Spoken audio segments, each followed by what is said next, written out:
So it was, and now it is. Hey y'all, if you're looking for a good build on a square body step side, welcome to this. 83 Chevy 5.3 swap, 14 volt positive traction rear end, 5-inch drop on the rear. We're about to throw a 3-inch drop on the front with some extra goodies. Check it out. If you're new to the channel, like and subscribe, do all the stuff. Go to my channel, look up playlist Project SLIK DOGG, and you'll find everything you need to know about this 83 Chevy step side. Let's go ahead and start throwing the front end back underneath this thing. So I kind of started this video yesterday when I went to my buddy Adam's shop. He's got a press. I don't have a press because I'm kind of out of room here. I did this last night. Didn't even get them out the back of the truck. Old GB. Now I went ahead, and I'll go lay these out so I can show you what I'm talking about. But these ball joints used to be the other way around. They used to point the opposite direction. So I just pressed them out, flipped them, and pressed them back in. So now they'll match up with the spindles. What I'm thinking here, this is actually the driver's side. So the ball joint points down now. It used to point up. The spindle is a 99-06. It accepts the ball joint in the down angle like that, accepts the upper down angle like this. This is the same as the factory on the 83, so I had to swap the lower around. All right, here's what we got going on here. Here's what I'm doing. With the old tape, the ball joints go in from the outsides on the old spindle, which is 9 inches. So I have a 9-inch gap in between where the ball joints sit. Well, this new spindle is a total of 11.5, but if you go from where the ball joints sit, I'm only 10. So that's going to add an inch in between the new front stuff is only going to be an inch wider, which is not that big a deal because we're trying to lower the front end anyway. This spindle would get sandwiched in between the two control arms. Meanwhile, this spindle, they both go up from the bottom, and that's how it works on a 99-06. And we're going to put the 99-06 upgraded brakes on this 83. We'll wire brush action and some brake parts cleaner, and things looks like new. Time to make it actually look like new.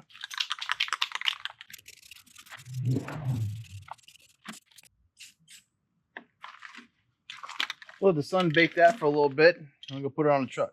So it started off life beautiful like this one. It's kind of made me a little cleaning station in the dirt. These were mine. It's got grease on them. I made sure that the ball joints were greased and everything else. So for the most part, they've been well preserved. It's just kind of surface dirt, just grease around the corners. It cleans up fairly easy. For the most part, it'll just scrape off. The wire brush and some brake parts cleaner. The really gross part, I guess, is the leading edge. You can kind of see it. I've done way worse things than clean up some old. I'll just give it a good little scrape, a little wire brushing, and hit that with some brake parts cleaner, and it's ready for a good little spritz. I'm gonna finish knocking this one out and make this one look like the other one. We'll get this front end put on this truck.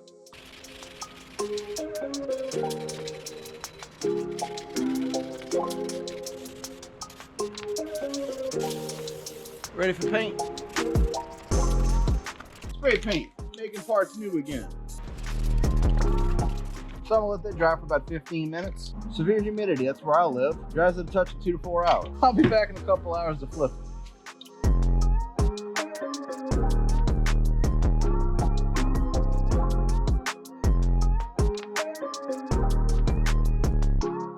It's the next day in this video, and that's some wheels from my buddy's Dodge Ram. Haven't done a video on his yet. We did an exhaust on it, or did a muffler delete basically, because the exhaust on the truck was pretty much run well from the factory. It's 2013 with a 5.7 Hemi. And we're upgrading to some 22x10s, Viper style wheels for his truck. We'll be doing that upcoming weeks, whenever I can get it edited and put on here. But the shock showed up, so nice and dry. This one dried in the dew last night, so it is not shiny. But this one dried by itself underneath the cover, and it is shiny. Nevertheless, they've both been painted and cleaned, and they're ready to put on, so let's do it. So I got this nice tubular upper control arm.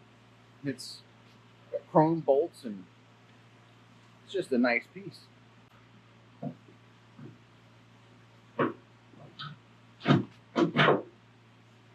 Well, that fits. Nothing to it. I'm not even going to run these down because I know I'm going to have to do some kind of adjustment. Just don't know what. It might be exactly how it was. But it comes with a bump stop, which hits the factory bump stop, just like it's supposed to. Man, this big old thing. It's got 2 notches drilled in it, because there are 2 notches on the frame. Of course, they're upside down, because it needs to go this way. They fit right there. There's your 2 notches.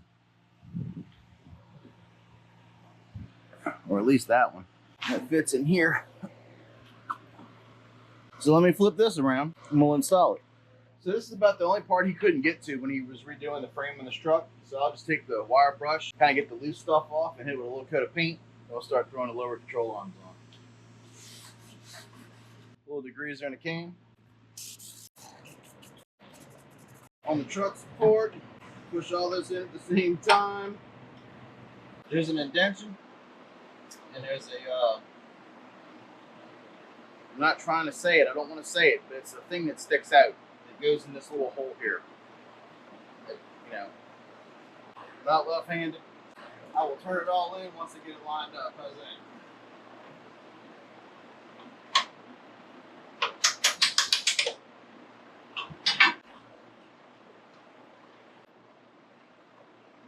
I'll pretty much be able to just turn this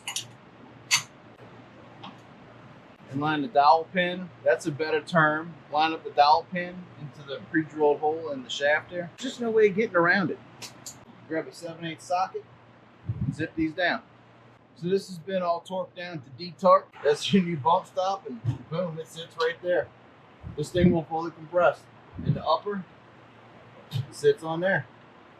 So it's kind of like a push-pull between the springs. So I got my 3-inch drop coil. The end of the coil goes into the point of the bucket right here. And this fits on a piece that sticks down kind of through the center. Something like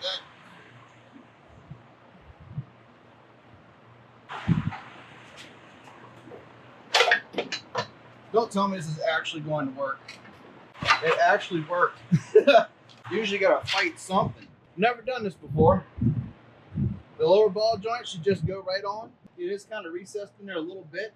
It kind of protects the rubber boot. And then this one, this will just push down in there like that. I didn't test fit anything. This is gonna be news to me like it is to you. This isn't tight, it's just kind of sitting in there.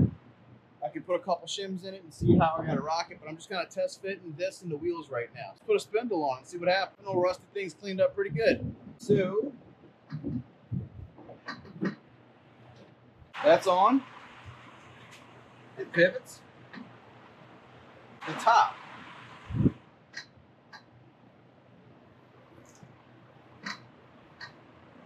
Got to grind a little bit.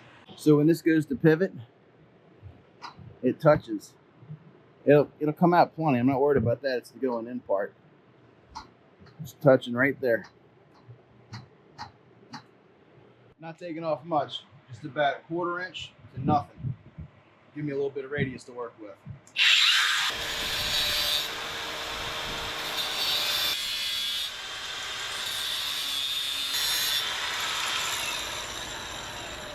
Yes.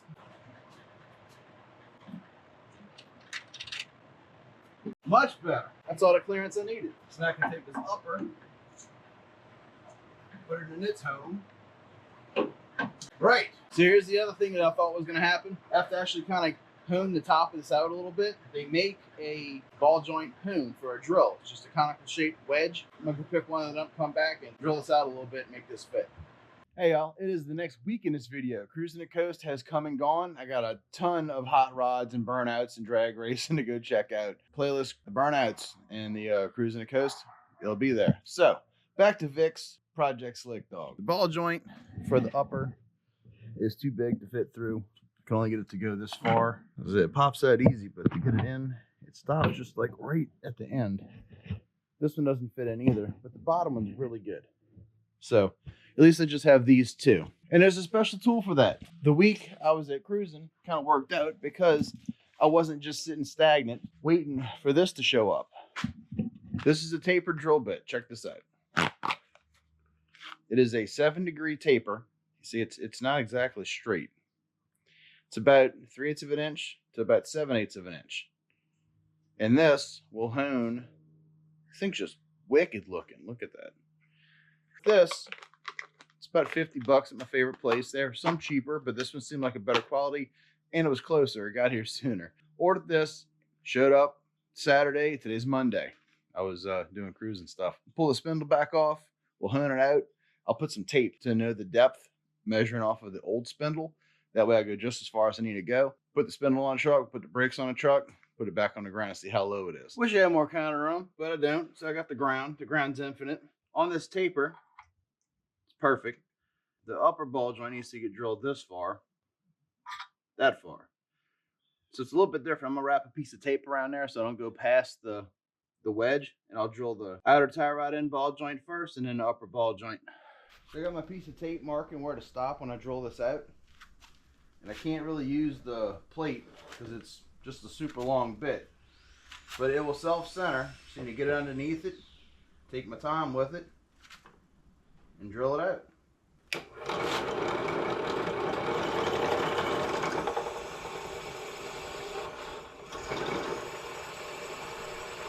Right to the tape.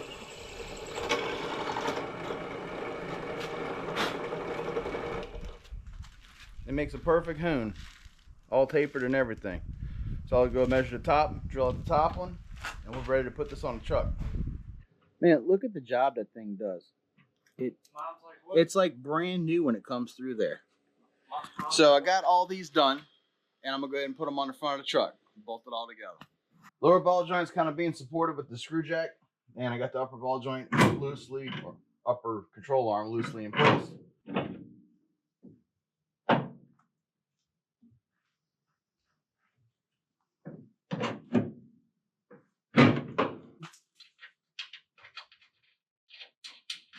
There you go.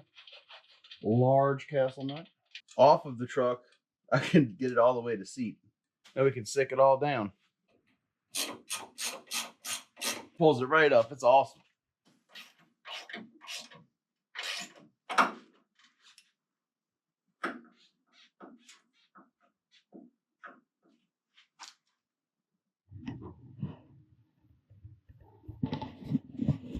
All right, so here's what's going on.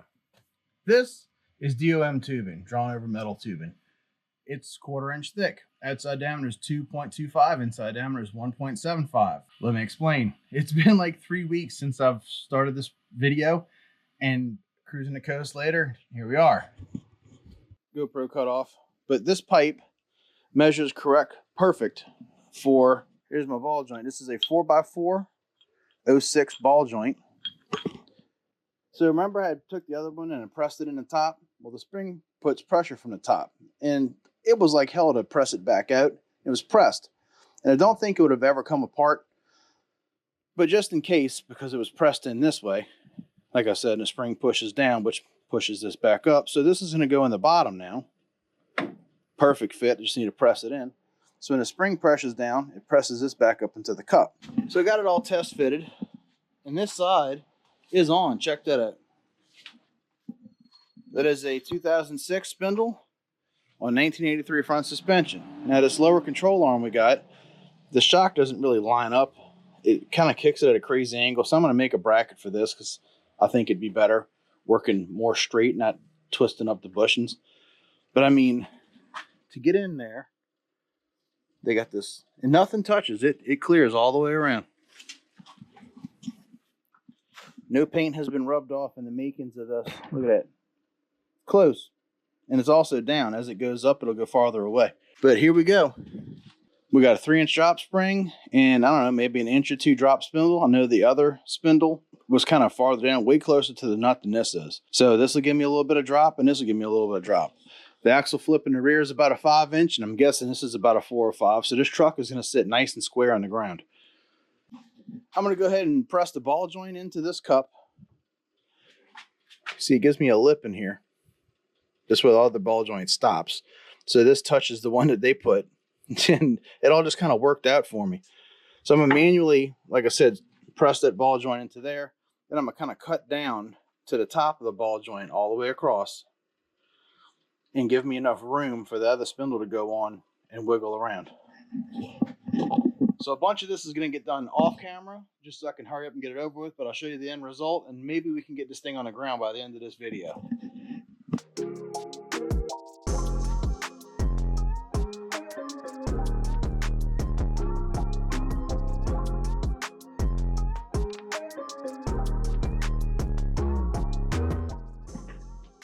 So the ball joint pressed in nice and firm. You see down in there. I got enough light. But I'm going to go ahead and cut this and right across the top of the joint and up here. That's going to give the ball joint enough room or the spindle enough room. This right here, it's cut. Fits right around everything, and I'll be able to bolt it all together. So then you cut this, because it's hot. Come on, damn it. So you cut them little angles. You cut that off of there like that. Pretty much as close as you can to the top of that ball joint. Then we'll go ahead and dress all this up with a flap disc. Make it look pretty, and I'll be able to bolt the spindle on. And then as far as I can go, so I'll go get some bolts from the junkyard tomorrow. Just because $5 worth of bolts from the junkyard is like $100 at the auto parts store. Bolts are bolts, as long as they're the right property class and size. And that's going to allow me to put the rest of this 2006 front brakes and bearings on this 83. Got this cut down and nice and smoothed out, and trying to put a little rust protection on it. Not that you'll ever see it, but it does make it more aesthetically pleasing. All right, 3-inch drop spring. Make sure you stick the end of the spring in the bottom of the cradle.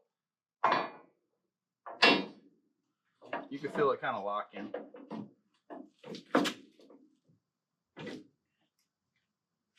There's a hole it fits in. And we'll compress it.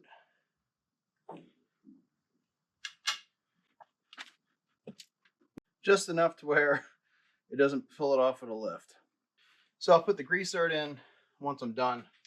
But that's it. The ball joint's in place. Springs in. Bottom nut. When I was trying to figure this out as I was going,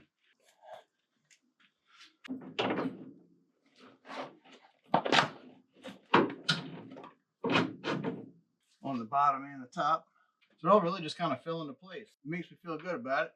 So if you used to watch my videos, you'll see like one side's already put together, and then I show you how to do the other side. It's because I figured it out as I go. I don't know what the hell I'm doing. But I can put this bolt on the bottom now.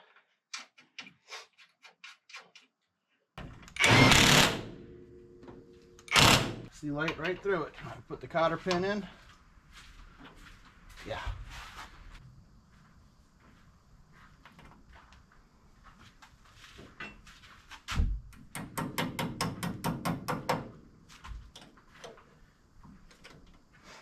I'm gonna do it old school and just bend one tab back. Like I said, tomorrow I'm gonna make a junkyard run. Those knuckles I drilled out fit perfect. So I'll go make the junkyard run tomorrow and get some bolts. Just like the other side. And there we go. 2006 hardware with some nice big double piston brakes off of 06 on this 83. Get the suspension, steering. It's sitting on the bump stop. I'm good to go. It would turn nice and frilly, but this is what I was trying to show y'all. I don't know if the camera will pick it up. It's kind of late. I don't have a light on me. I had to cut for this right here. And I got just enough room. You can see light behind all of it. And that's all the way down. When it goes up, it'll give me more room. See what I can find in the junkyard tomorrow, and I'll finish bolting this thing together and sit on the ground and show y'all what the ride height looks like. So it's obviously the next day. I got all my bolts from the junkyard, hit a good score, and found a truck with no front end on it, but had all the bolts there for the brakes. Let's go ahead and put these on. I'm gonna start with the dust shield. It goes away from the rotor, so that's gonna go on like that. It's also kind of cupped to fit a brand new one of these. This is how I do a 6-lug conversion on a 5-lug truck. So these spindles, if I haven't said this already, are off of my 2006 Silverado. I upgraded to lift spindles, and these are the stock spindles, which are like a 2-inch drop on top of the spindle that used to be on this truck. The other spindle used to be right above the ball joint. I mean, it's about 2 inches there, 2.5 or so. With the 3-inch springs, this will give me about a 5-inch drop on the front to match the 5-inch drop on the rear. There's my bolts. These are off of a 08 or so that I found in the junkyard yesterday. And they always kind of do this. You got to kind of loosely start them And once they find their home, they're a coarse thread. They just go right in the rest of the way. Could have went to the hardware store and saved some time, but I feel better with factory bolts holding hardware on because you get the flange at the back of the head, you get the right property class, the right hardness. You don't have to guess at the threads either. They just go right in. So like all of these, it's a 15 millimeter. The only two tools I brought to the junkyard with me yesterday was a half drive ratchet with an 18 and a 15. This is all I brought to the junkyard because that's all I needed. We got the steering popped in. I can't really rotate the spindle to show y'all. We'll get this snugged down. Not sure what to do with this speed cable. I'll probably just have to sacrifice it and cut it because this truck doesn't have ABS, but it does plug the hole for the sensor. And this looks backwards, but it's labeled driver's side.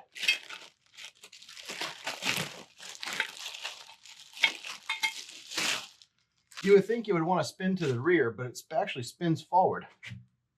I don't have this screw, but in case the owner of the vehicle wants to put it in there,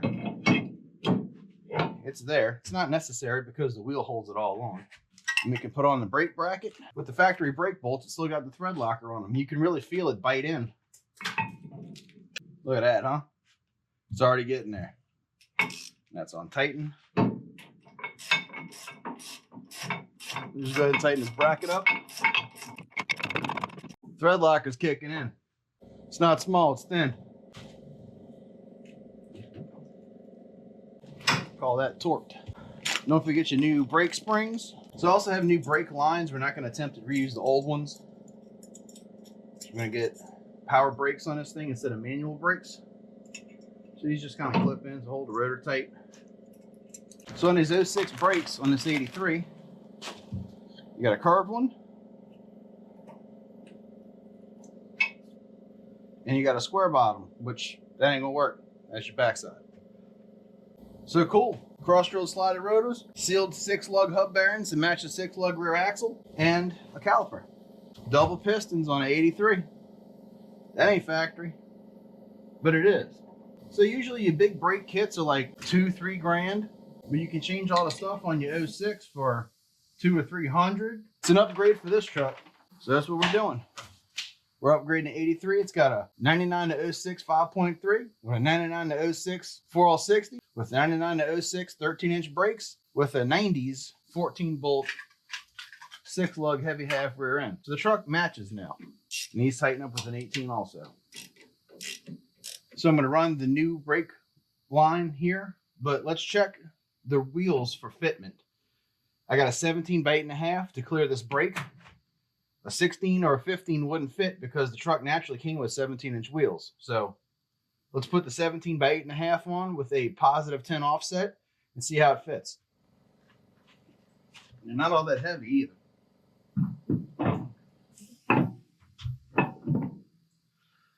How about that for a fit? That thing is right inside the lip of the fender, just like the back. It's not pushed too far in. The way the fender curves out, it's right there. So you're not going to get a whole lot of splash on the side of the body. And remember, this is a 5-inch drop. So when it sits on the ground, that tire ought to be right here, right where it belongs. And it's not small. Definitely has that slot car look.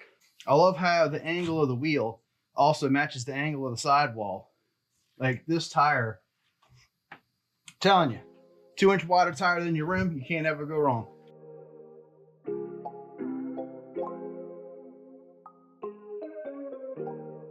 Low, but not slammed. Project SLIK Dogg's looking a little slicker. Look at that truck, y'all.